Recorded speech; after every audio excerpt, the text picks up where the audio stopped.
inisiator Gerakan Indonesia Menanam, selaku tuan rumah, Bapak Ustadz Adi Hidayat.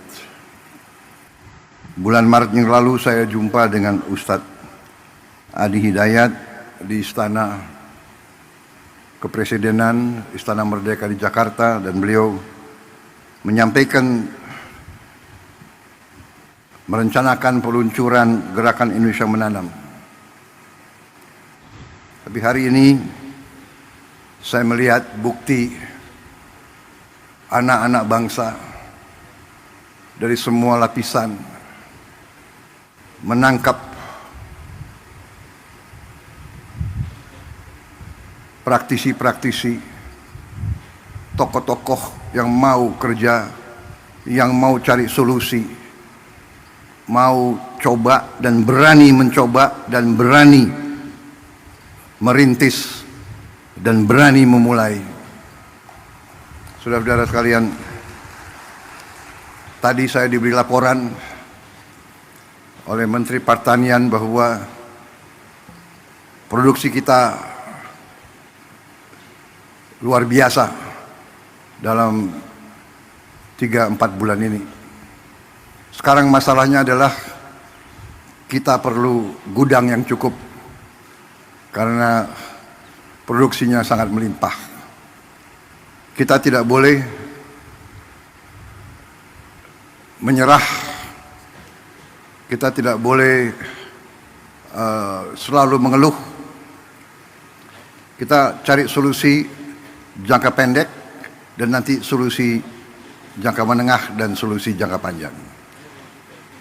Jangka menengah saya telah minta semua unsur BUMN, TNI, Polri untuk turun tangan, dan saya akan siapkan biaya khusus untuk bangun gudang-gudang improvisasi, gudang-gudang sementara yang tidak terlalu mahal. Gunakan lahan-lahan TNI, Polri, dan pemerintah yang ada. Pokoknya setiap hasil petani-petani kita harus bisa disimpan, bisa diamankan untuk digunakan sebaik-baiknya oleh bangsa kita. Saudara-saudara sekalian, dengan perhitungan bahwa kita sudah sangat cukup produksi kita, ada beberapa negara yang sudah mendekati kita. Saya dapat laporan dari Menteri Pertanian, Menko Pangan, beberapa negara minta agar kita kirim beras ke mereka. Saya izinkan dan saya perintahkan kirim beras ke mereka, dan kalau perlu atas dasar kemanusiaan kita jangan terlalu cari untung besar. Yang penting ongkos produksi plus angkutan plus administrasi kembali. Kita buktikan bangsa Indonesia sekarang menjadi bangsa bukan bangsa yang minta-minta, tapi bangsa yang bisa membantu dan memberi bangsa lain. Ini sesuatu yang membahagiakan saya, bahwa pada saat saya diberi kepercayaan menjadi presiden di tengah dunia penuh pergolakan, konflik, perang fisik, perang dagang, rivalitas, perpecahan, Indonesia aman, Indonesia sejuk, Indonesia bersatu. Saya bahagia hari ini ada seorang ulama, ada seorang ustadz yang visioner, pemikirannya luar biasa, yang terutama adalah ulama, pemimpin Islam tapi yang wawasannya Pancasila.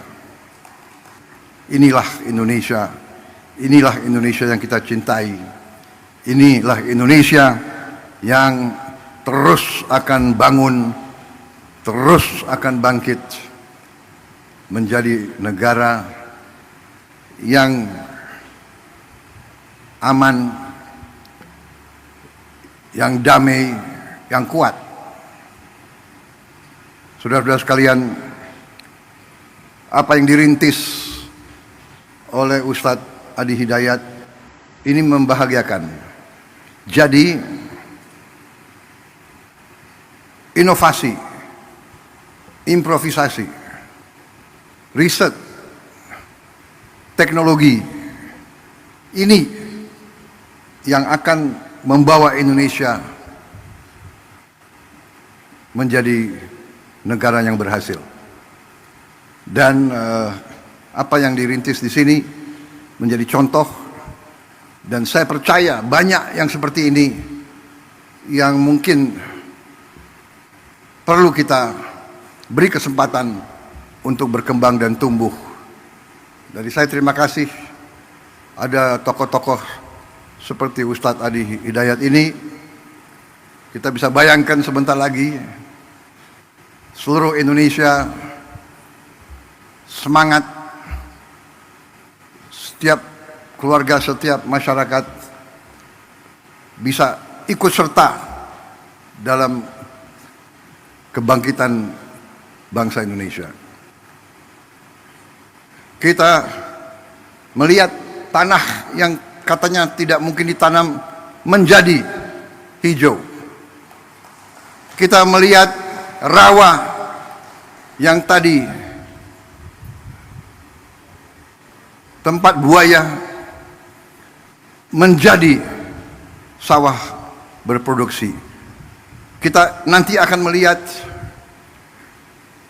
daerah-daerah yang selama ini katanya tandus, kita akan robah, kita akan melihat, kita akan bikin hijau, kita akan bikin makmur.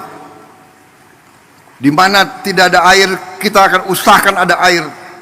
Sekarang kita sudah punya benih-benih gandum bisa ditanam di Indonesia.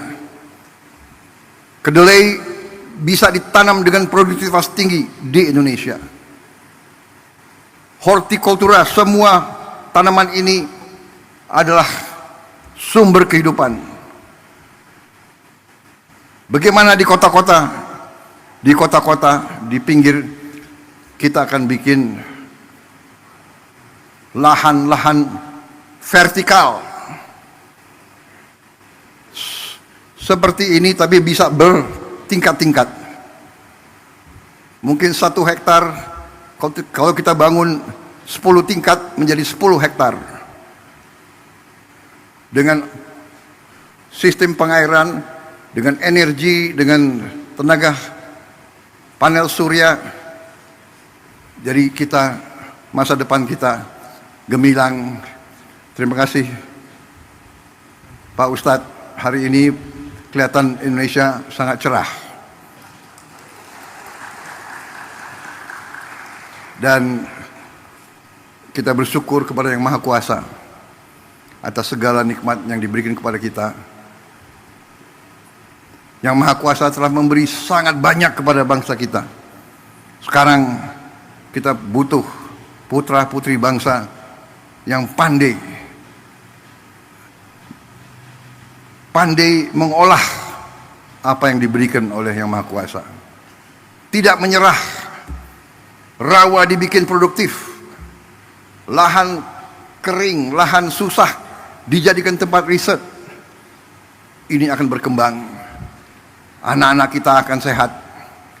Kita memberi program makan bergizi, ada yang menentang, ada yang nyinyir, dan yang nyinyir kagetnya tuh ya ada yang profesor nyinyir gitu.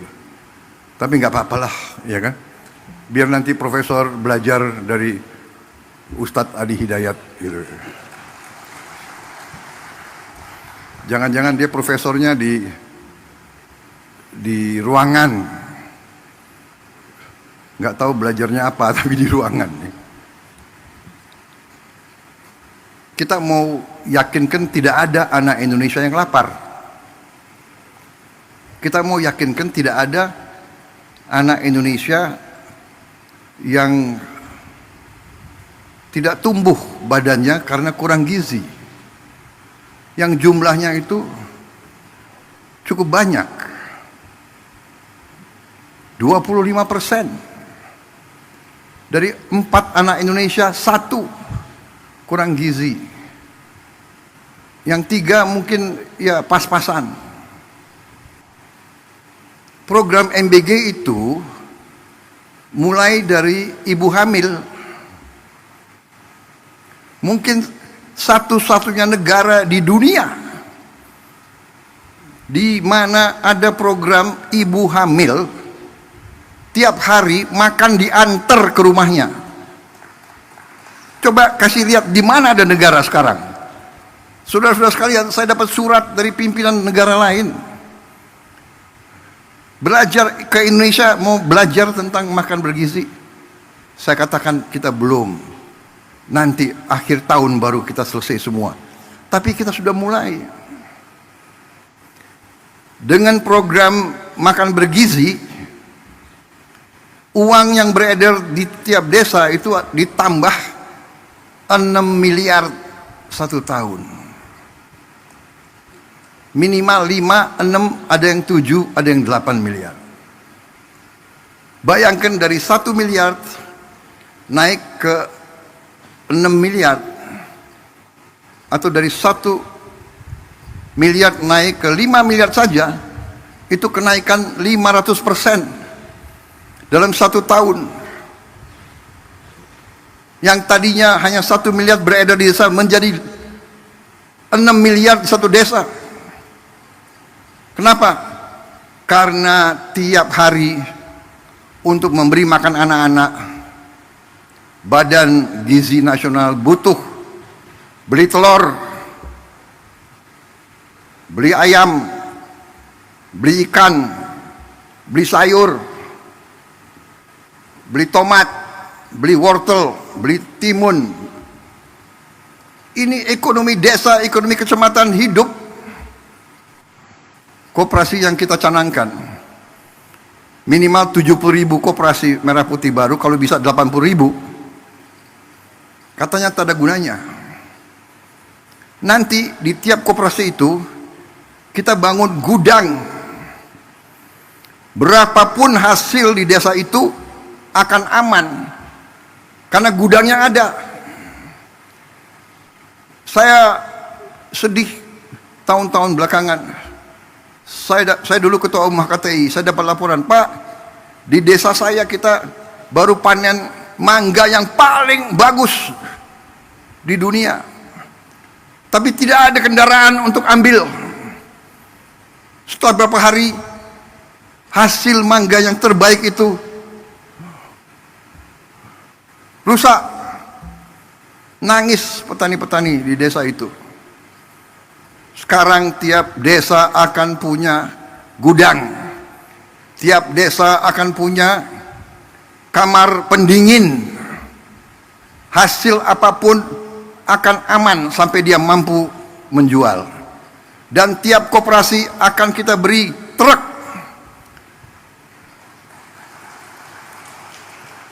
Minimal 1 truk, kalau bisa 2 truk. Semua hasil dari desa itu bisa dipasarkan. Dan semua kebutuhan desa itu bisa diambil ke desa itu. Yang mau menyerah silahkan, yang mau nyinyir silahkan, yang mau kerja ayo sama-sama kita tukang kerja, iya kan? Kita buktikan hari ini, bukti nanti mungkin berapa minggu lagi, berapa bulan lagi kita akan terus buktikan. Dari kita selalu import, sekarang kita bantu negara lain. Bukan kita sombong, tidak boleh sombong. Kita selalu harus rendah hati. Tapi jangan kita rendah diri. Jangan menyerah sebelum berjuang. Apa bisa? Ya kan? Bisa. Kita sekarang punya kemampuan. Kita akan menggerakkan ekonomi dengan kekuatan kita sendiri. Kita tidak akan memaki-maki negara lain. Kita dihantam tarif berapapun, kita akan berunding, akan negosiasi. Kita hormati, tapi kita percaya kepada kekuatan kita sendiri, saudara sekalian. Kalaupun mereka tidak membuka pasar mereka kepada kita, kita akan survive, kita akan tambah kuat, kita akan berdiri di atas kaki kita sendiri. Kita tidak akan pernah menyerah, kita tidak akan pernah berlutut, kita tidak akan pernah mengemis, kita tidak akan pernah minta kasihan orang lain. Tidak perlu dikasihani, bangsa Indonesia tidak perlu dikasihani. Kita akan swasembada pangan, kita akan menjadi lumbung pangan dunia, dan kita akan punya kekuatan di segala bidang. Bersama saudara-saudara, saya tambah yakin. Hari ini 2 kali saya diberi rasa gembira. Terima kasih, terima kasih Pak Ustadz, terima kasih, luar biasa ini. Ini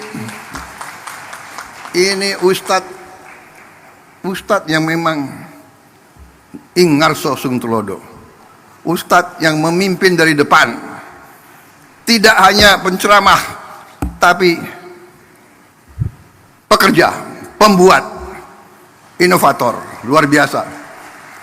Kalau ulama-ulama ada 100 seperti Ustadz Adi Hidayat, luar biasa. 100 pusat seperti ini, saudara-saudara sekalian, bersama TNI, bersama Polri, bersama teknokrat, bersama mahasiswa, bersama pemimpin ulama, pemimpin agama lain. Mari kita maju membuat Indonesia terhormat. Masih banyak kegiatan kita, masih banyak PR kita, ya. Kita ada masalah lain yang penting. Produksi harus bagus, kelaparan harus hilang, kemiskinan absolut harus kita hilangkan, rakyat yang di bawah harus kita berdayakan, pendidikan harus kita perbaiki, tapi juga kebersihan lingkungan. Kita harus perang lawan sampah, dan kita harus buat tiap desa, tiap kecamatan, tiap kabupaten, kita harus bikin bersih, asri, indah. Nanti kita pikirkan bagaimana caranya.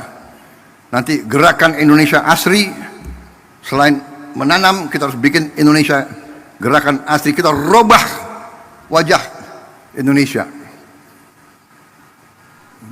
Seng-seng yang bekarat, kita pikirkan bagaimana kita robah. Karena warna karat itu bukan warna kebangkitan.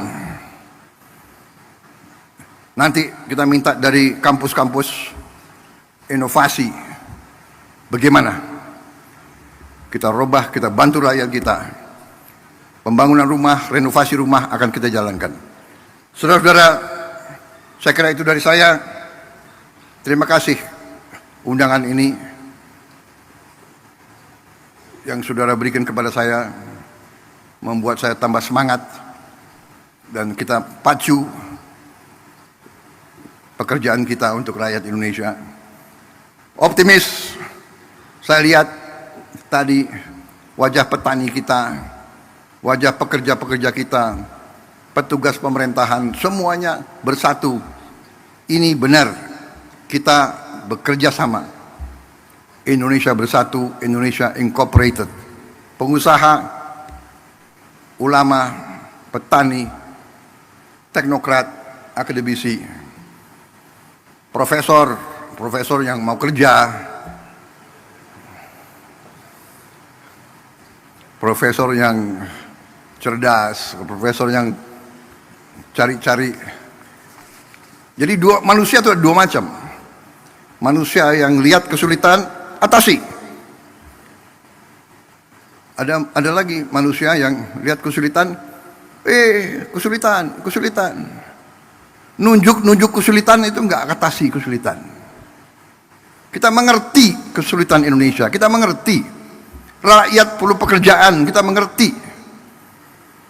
Ini yang sedang kita kerjakan. Sekali lagi, terima kasih. Semoga Tuhan Maha Besar senantiasa menyertai kita sekalian dalam pengabdian dan perjuangan kita untuk bangsa dan rakyat Indonesia. Wassalamualaikum warahmatullahi wabarakatuh. Yuk, sama-sama sedikit-sedikit. Ya. Ya, ayo semuanya. Ya. Dengan mengucap Bismillahirrahmanirrahim. Pada pagi hari ini, hari Rabu 23 April 2025, saya Prabowo Subianto, Presiden Republik Indonesia, saya luncurkan program Gerakan Indonesia Menanam di seluruh Indonesia.